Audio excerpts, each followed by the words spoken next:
পরিবেশ সাফ, কবরস্থান পরিষ্কার, রাস্তাঘাট পরিষ্কার, মসজিদ ধোও, এলাকা গুজিদার বাড়ি পরিষ্কার করো, লাইট লাগাও, সুন্দর করে ইসলামিক ঝান্ডা লাগাও। এই রকম যখন হতে থাকবে তোমার আমার নিউ জেনারেশন ছোট ছোট বাচ্চাগুলো বলবে আব্বা এটা কি হচ্ছে, মা এটা কি হচ্ছে, আরে আমার নবীর আগমনের মা, আবার পরের বছর করছো কি হচ্ছে, আমার নবীর আগমনের মা, আবার কি হচ্ছে, নবীর আগমনের মা। তোমার বাচ্চার দিলে অটোমেটিক তোমার নবীর প্রেম, আদর, ভালোবাসা, আগমনের দিনটা ঢুকে যাচ্ছে। জোরে বলুন আর চিৎকার দিয়ে বলুন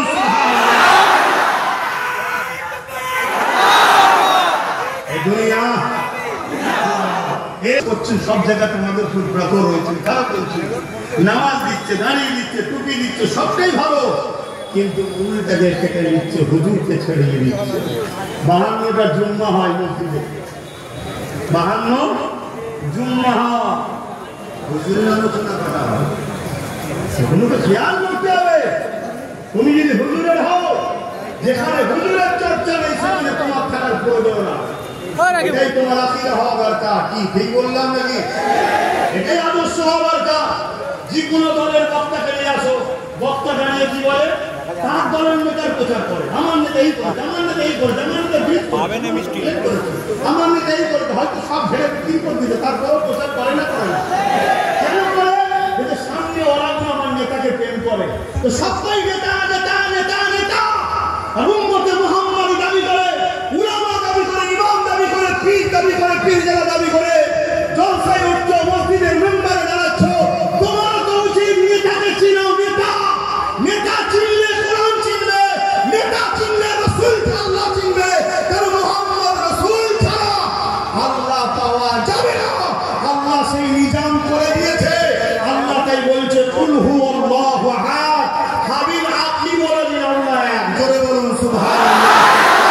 ডাইরেক্ট বলতে পারতো হুয়াল্লাহু আহাদ, আল্লাহ তিনি যিনি এক না, আপনি বলুন কুল হুয়াল্লাহু আহাদ, আপনি বলুন আল্লাহ এক।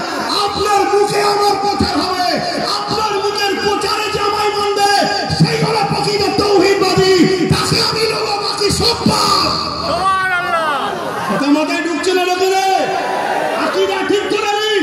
বড় কাবলাম কুল, হাবিব আপনি বলুন, এটা তাওহীদ নয়, এটা রিসালাত। এটা কি রিসালাত বলুন?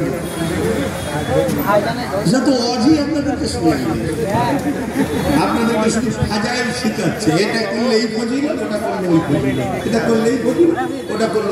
আচ্ছা বলুন তো ভাই, 1 লক্ষ লোক নিয়ে এসছি, দুটো হাত আছে, দুটো পা আছে, দুটো চোখ আছে, দুটো কান আছে, দুটো কিডনি আছে, 1 লক্ষ লোক নিয়ে এসছি, কিন্তু 1 লক্ষ লোকের কারো জান নেই। আর আরেকদিকে একটা লোক নিয়ে এসছি, একটা হাত নেই, একটা পা নেই, একটা চোখ নেই, কিন্তু জান আছে। কোনটা কাজে লাগবে? আমার কিছু খুদ আছে, খুদ ছাড়া মানুষ কে আছে? আমি হুজুর, পীরজাদা, আমার খুদ নেই।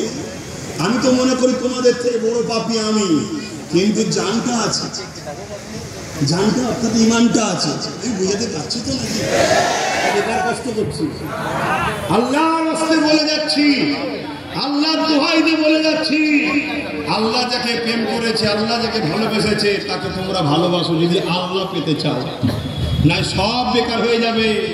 কিয়ামতের দিন তোমার নামাজ, তোমার রোজা, তোমার হজ, তোমার দাড়ি, তোমার টুপি নিয়ে আল্লাহ তোমার মুখে ছুঁড়ে নিক্ষেপ করবে। তোর নামাজের মুখাপেক কি নাকি, তোর রোজার মুখাপেক কি নাকি? আমি পড়তে বলেছি তোর উপকারের জন্য, কিন্তু আমার বন্ধু হতে পারলি না তোরা, যাকে আমি ভালোবাসি তোরা তাকে ভালোবাসতে পারলি না, তার মিলাদকে তোরা বানাতে পারলি না, তার আগমনকে নিয়ে আমি কত কিছু অলৌকিক ঘটনা ঘটিয়েছি। আর দুনিয়ায় কোটি কোটি বাচ্চা হয়, কারো বাচ্চাতে ফেরেশতা পাঠায়নি, কারো বাচ্চাতে জিবরাইলকে পাঠায়নি, কারো বাচ্চার সময় জান্নাত থেকে হুর পাঠায়নি, কারো বাচ্চা আসবে। আর তার ইস্তেকবাল করার জন্য আকাশের তারাগুলোকে নাবি আমি লাইটিং করে দিইনি, জোরে বলুন সুবহানাল্লাহ। জানেন তো নাকি? আম্মা জান আমিনা বলছেন, আমি আমার দেখতে পেলাম আমার বাড়ির ছাদে আকাশের তারাগুলো সব নেমে আসছে, এসে পুরো বাড়িতে সেজে গেল বাড়ির ছাদে। যেমন আমরা লাইটিং করি, আমার আল্লাহ তিনার হাবিবের বা আগমনে তিনি আকাশের তারাকে নাবি আমিনার ঘরকে আলোকিত সাজিয়ে দিয়েছে, জোরে বলুন সুবহানাল্লাহ। ভালো করে শুনুন।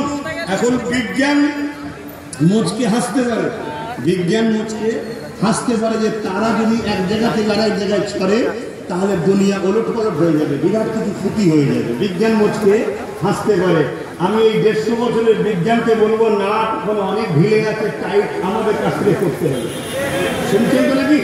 কেন তোমাদের দৌড় বেশি দূর নয়, 150 বছর। তার আগে তোমাদের খবরই ছিল না।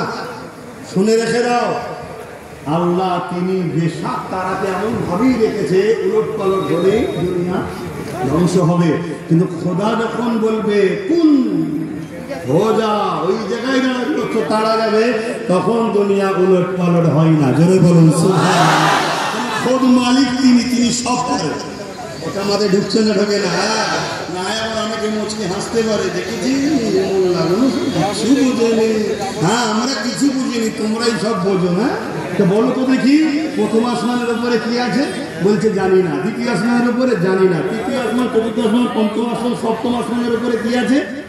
বলছে জানি না। আর আমার মাদ্রাসা 10 বছর 10-এ পড়ে, মাধ্যমিকে পড়ে, তাকে জিজ্ঞেস করো তো সপ্তম আসমানের উপরে কি আছে? বলছে সিদরাতুল মুনতাহাতে। কি সেটা? বলছে জিবরাইল থাকে। জোরে বলুন সুবহানাল্লাহ। এখন বিজ্ঞান গেল কোথায়? শুনছেন তো নাকি? হ্যাঁ, বিজ্ঞানকে আমরাও মানি, সায়েন্সকে মানতে হবে। সায়েন্সটাও আল্লাহর নবী দরজা খুলেছে, জ্ঞানের দরজা আমার নবী, বিজ্ঞানের দরজা আমার নবী খুলেছে। জোরে বলুন সুবহানাল্লাহ।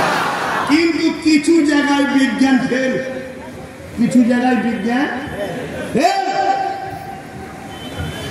কথা বুঝে আসছে তো না? এটাই মাথায় রাখতে হবে। বিজ্ঞান বলছে মায়ের পেটে সন্তান আছে না নেই প্রমাণ হবে কি করে? মায়েদের যেটা হয় ওটা বন্ধ যদি হয়, সন্তান আছে যদি হয় তাহলে সন্তান নাই, তাই তো নাকি? আর আম্মা জানা বলছে আমি চাই কোনদিন অন্য নারীদের মতো আমার পেটটা বড় হয়নি। অন্য নারীরা যন্ত্রণা ব্যথা পায়, আমি কোনোদিন পাই না। অথচ আমার সময় এসে যাচ্ছে, মাসের পর মাস যাচ্ছে, মায়েদের যেটা হয় ওটা আমি আমিনার বন্ধ হয় না। আমি বড় আশ্চর্য হতে লেগেছি। এ দুনিয়ার মানুষ শোনো, ওই নাপাক রক্তটাকে তোমার আমার নবীর সাথে মায়ের নবীর কানেকশন আল্লাহ করিয়ে দেয়। ওই মায়ের নাপাক রক্তটা বাচ্চা শরীরে দেয়, কিন্তু রাসূলুল্লাহ শরীরে নাপাক রক্তটা দেয়নি। কেন দেয়নি? আমার নবী তো নূর নূর নূর। দ্বিতীয় হলো আমার নবী তো দুনিয়াকে পাক করতে এসেছে, তিনার নাপাক রক্তের প্রয়োজন না। এখানে বিজ্ঞান কি করে সন্তান আছে? হ্যাঁ,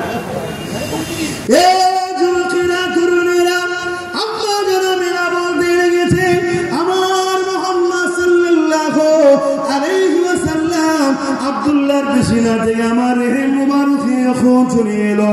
ওই সময় আমি অবাক হতে লাগলাম।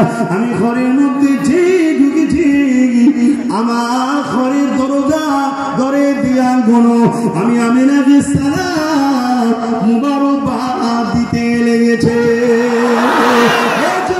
এই আলোচনা হচ্ছে সুবহানাল্লাহটা কার বলা হচ্ছে? আল্লাহর। আল্লাহ তোমার নবীকে এত নিয়ামত করেছে, এত সামনা করেছে। তাহলে মাহফিলে নবীর শিশুবেলা আলোচনা হবে মূলত আল্লাহর কুদরতের নিদর্শনের আলোচনা হচ্ছে। এতে সমস্যা কোন জায়গায়? না, নবী ভুলাতে, নবী ভোলাতে হবে। তাই যখন দেখছে কোনোভাবে মিলাদুন নবী বন্ধ করতে পারছি না, তখন আবার নতুন করে আরেকটা প্ল্যান করেছে। কি?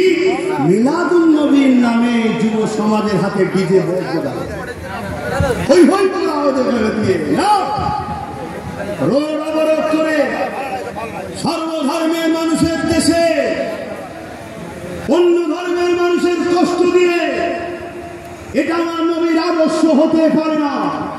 ইসলামিক কান্ট্রি হলে সবাই যেখানে ইসলামের অনুসারী, সরকারি ভাবে সেখানে জুলুস বাহির হয়, সেটা ভিন্ন ব্যাপার।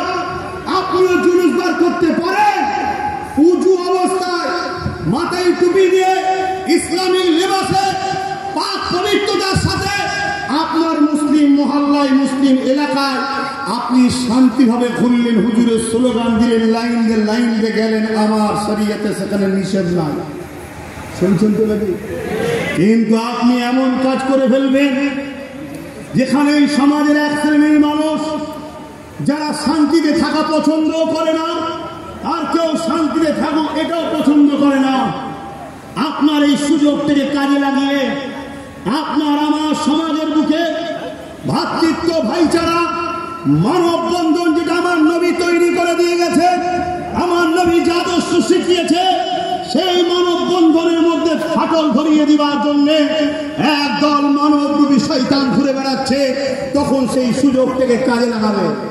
আমাকে আপনাকে মুক্তাদায়ে হাল বুঝতে হবে, আমাকে আপনাকে প্রেজেন্ট অবস্থা সময়ের পরিস্থিতিকে বুঝতে হবে। সব কিছুকে নিয়েই হলো ইসলাম। জোরে বলুন সুবহানাল্লাহ। আমার কথা আপনারা বুঝতে পারছেন তো নাকি?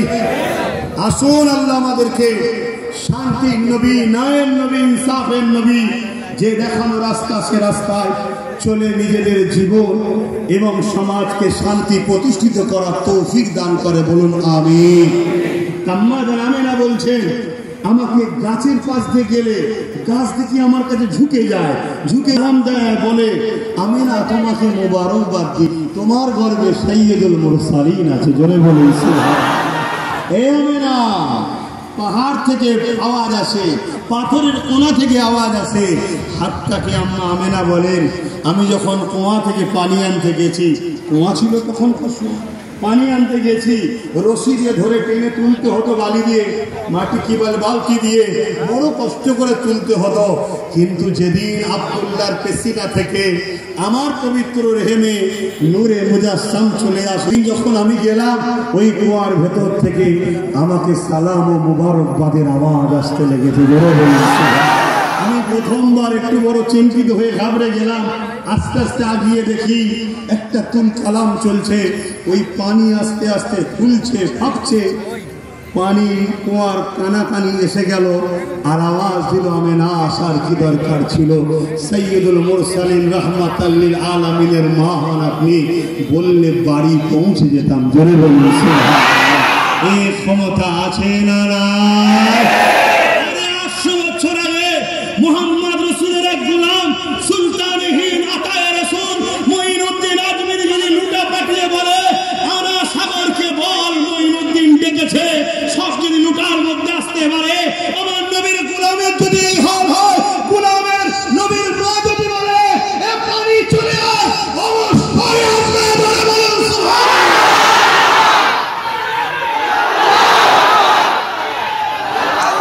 এই বিষয়ে আরেকটা আপনাদের ঘরে হাদিস শোনায়, আর একটু দিলটা মজবুত হয়ে যাবে। হবে তো নাকি? যারা প্রেম করে তাদের কাছে দলিল লাগে না, প্রেম যারা করে তাদের কাছে দলিল লাগে না। সব জায়গাতেই আগিয়ে থাকবো, আর হুজুরের বেলায় দলিল খোঁজো কেন? হ্যাঁ, দুনিয়ার চোর, ছেঁচড়া, বদমাই, লুটেরা, খুনি নেতা এলে বেরিয়ে যাও, তখন দলিল খোঁজো নাকি যে এলে না দাঁড়াতে হয়? তখন আসাহেব, মাসাহেব, পীর সাহেব, হাজি সাহেব, সব সাহেব নেতাজি নেতাজি নেতাজি নেতাজি, ভালো আছেন ভালো আছেন, এত সম্মান করতে হবে, দলিল কোথা পেয়েছেন? তখন দলিল খোঁজে না, হুজুরের বেলায় দলিল খোঁজে। তাহলে জানতে হবে এর মধ্যে কিছু সমস্যা। এইরকম সমস্যা যাদের আছে তাদের থেকে দূরে থাকা দরকার আছে।